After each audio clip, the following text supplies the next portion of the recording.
4 days ago, in a country of 40 million people sitting just north of the most powerful nation on earth, something quietly happened that may change the entire trajectory of North American politics for the next 3 years. Mark Carney locked in a majority government. And the question that should be on every observer's mind right now is not what Carney can now do inside Canada. It is what this majority means for the man in Washington who has spent the better part of a year trying to break Canada's resolve. Because what comes next is not just a domestic story. To fully understand why this majority matters so much, we need to go back to where this story actually begins. Not in a polling station, not in a parliament, but in the very specific political environment that made this moment possible. And it begins, as so many Canadian political stories of the past 18 months begin, with Donald Trump. When Trump returned to the White House in January 2025, his posture toward Canada was immediately confrontational. He threatened sweeping tariffs on Canadian goods. He suggested publicly that Canada should become the 51st state of the United States. He called former Prime Minister Justin Trudeau Governor Trudeau. He accused Canada of getting what he described as a lot of freebies from the American economy. And in doing so, he set in motion a chain of events inside Canada that he almost certainly did not anticipate. He turned Canadian political identity into a question of national survival.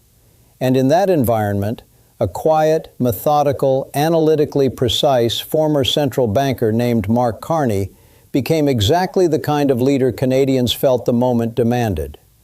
When Trudeau resigned in the spring of 2025, the Liberal Party was trailing the Conservatives by roughly 20 points in the polls. Conservative leader Pierre Poilievre was widely expected to win the next election comfortably. Carney was a political newcomer with no elected experience. But Carney had run the Bank of Canada and the Bank of England. He had steered institutions through financial crises. And when Canada needed someone to stand at a podium and speak credibly about navigating economic warfare from the United States, Carney's background was not a liability. It was the argument. He won the Liberal leadership race. He went to Davos in January 2026 and delivered a speech that sent shockwaves through the global diplomatic community, describing the rules-based international order as suffering not a transition but a rupture, and warning that countries not at the table would be on the menu. He signed 12 trade and security agreements across 4 continents in 6 months. He struck a narrow but politically significant deal with China on canola and electric vehicles, despite knowing it would anger Washington. And last April, in the general election, he won a mandate from the Canadian people.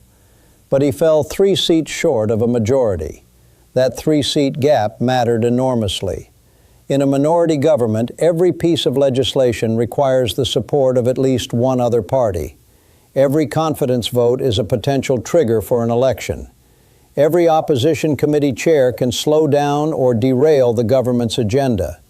The Carney government, despite its political momentum, spent its first year in office struggling to pass legislation. According to CBC News reporting, fewer than half of the government bills introduced in its first year became law. The minority constraint was real, and it was slowing down Canada's ability to respond with the speed that the moment demanded. But then, over the following months, something remarkable began to happen. One by one, opposition MPs began crossing the floor to join the Liberals. It started with Nova Scotia Conservative MP Chris D'Entremont in November, then Ontario Conservative Michael Ma, then Alberta Conservative Matt Genereux in February, then NDP Nunavut MP Laurie Idlout in March, and finally, on April 9th, Marilyn Gladu, a 4-term Conservative from Sarnia-Lambton-Bukidnon, one of the most reliably partisan Tory voices in the House, walked across the aisle. 5 floor crossings in 5 months. No recent minority government in Canada had seen anything like it. It is worth being precise about why this happened, because the explanation matters for understanding what it signals about the broader political moment. As political analyst and journalist reporting from downstream news media noted, Canada has spent the past year consumed by the shock of aggressive American tariffs. For MPs representing regions with heavy trade exposure and industrial economies, the central question has shifted. The question is no longer about traditional traditional left-right ideology. It is about who is best positioned to defend Canadian interests against Washington. And for a growing number of members of Parliament across party lines, the answer they have reached is Carney. That is a notable fact, not because it validates every aspect of Carney's agenda, but because it tells us something real about how the Trump factor has reorganized Canadian politics at its structural foundations. Even so, 5 floor crossings brought the Liberals only to 171 seats, one short of a majority. That is where the by-elections of April 13th came in. And here, the Terrebonne riding in Quebec deserves particular attention, because its story is one of the most improbable in recent Canadian electoral history. Terrebonne is a suburban riding north of Montreal that has historically been Bloc Québécois territory. In the April 2025 general election, Liberal candidate Tatiana Auguste, a 25-year-old Haitian-born woman, won the riding by a single vote, one vote. The Bloc immediately called for a recount. A recount was triggered. The initial tally actually showed the Bloc winning by 44 votes before the count was reversed. And eventually, the Supreme Court of Canada annulled the result entirely, citing an Elections Canada error that had misdirected a voter's ballot. Tatiana Auguste had won, lost, won, and then had her victory taken away by a court ruling. The by-election on April 13th was, in effect, a third attempt to settle the question of who represents this riding. She won it again, decisively this time, with over 700 votes separating her from the Bloc candidate, with all polls reporting. She captured 48.4% of votes cast in a seat that by all historical measures should not be Liberal territory.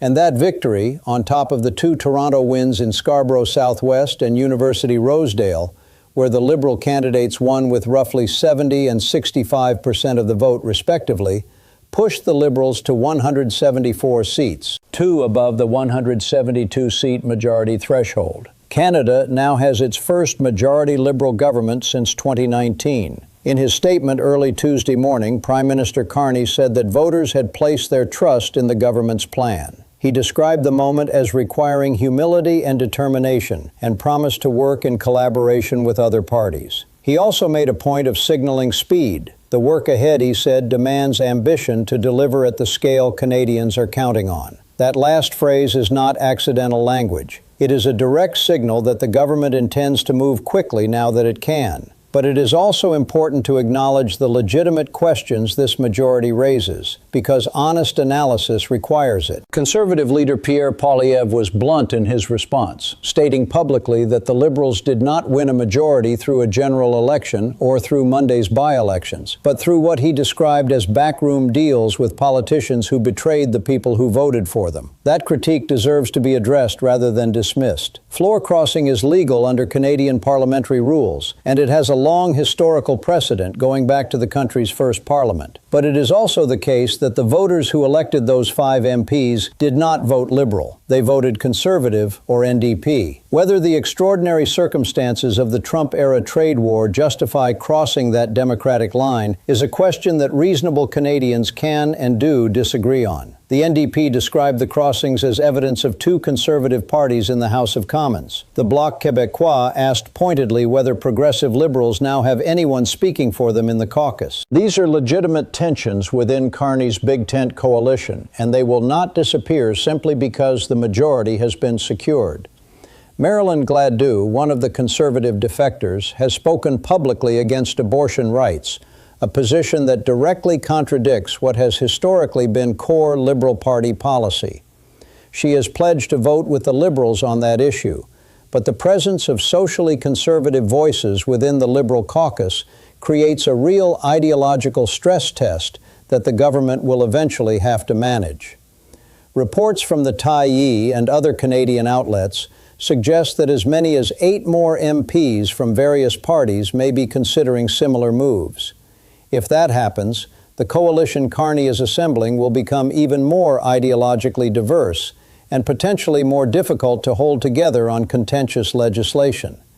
So what does this majority actually mean in practical terms for the Canada-United States relationship? This is the question with the broadest implications, and it deserves careful, measured analysis.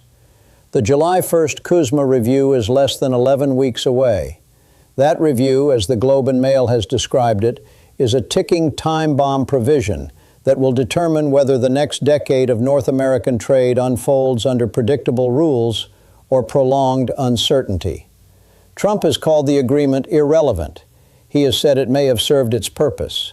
U.S. Trade Representative Jamieson Greer has indicated that renewal should only happen if Washington's identified concerns are resolved. These are not the postures of a negotiating partner who is eager to sign on the dotted line.